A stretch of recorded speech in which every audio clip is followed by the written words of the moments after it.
Hi, I'm Tom. It's October 10th, 2025, and I am 49 years and 117 days old. It's about a third of the way into my 49th year, and it feels much longer now.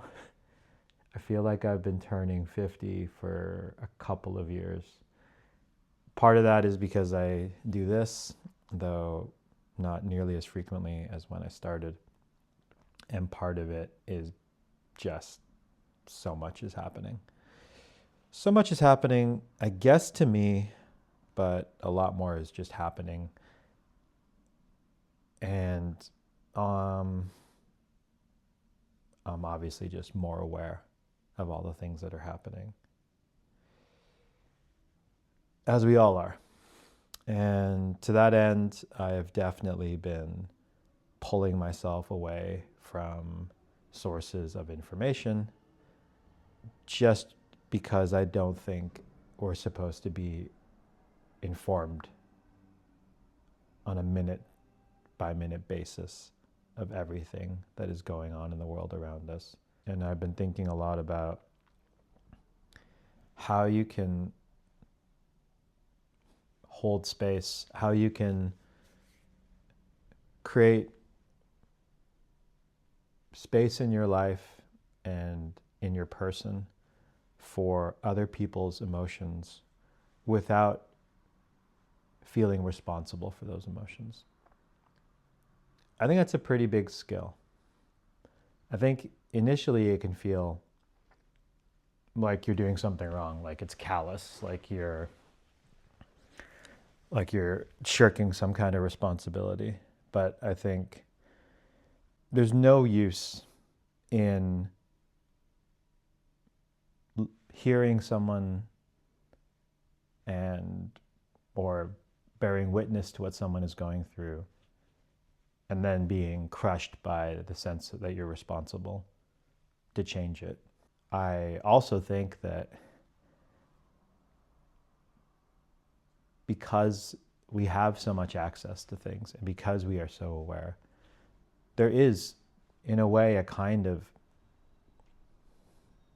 responsibility towards that.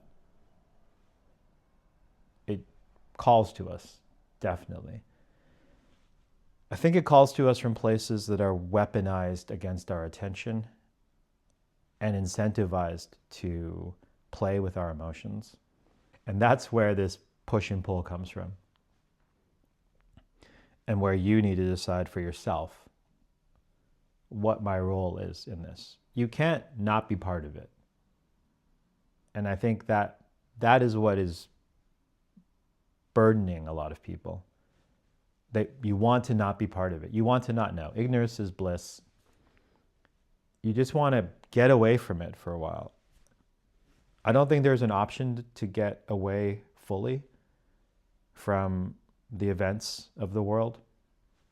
The events of the world are now the events of our lives. I think we've also been convinced that we know a lot more about other people than we do and what they are going through and the decisions that they're making. And I'm finding myself less and less inclined to look at someone, see what I guess is my perceived, or see what I'm perceiving as an inaction. Why haven't you said anything about this? Why haven't you done anything about this? And feeling confident that I know that they haven't, or that I know that even if they haven't done anything, what that means and what I get to say about it. I'm not sure anymore is what I'm saying. So that has been the last 10 or so days. Limiting the amount of exposure I have to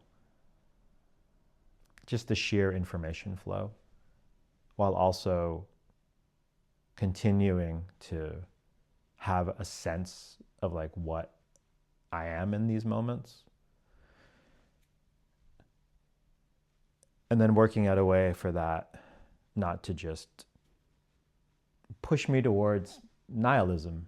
Like, I think I'm less concerned that I'm going to be overwhelmed by these things because I live in Haarlem and I have a very, very, not even relatively, a very stable life and a lot of support. I don't think these things can crush me, but I do worry that they're going to push me in a morally relative or everything is bad, that kind of thing. And that's why I want to find a way to like know things, understand what I'm doing about them, not be crushed by it. But my mechanism for not being crushed isn't denial or just, you can't solve everything. I mean, that's true. I just don't want it to be my response.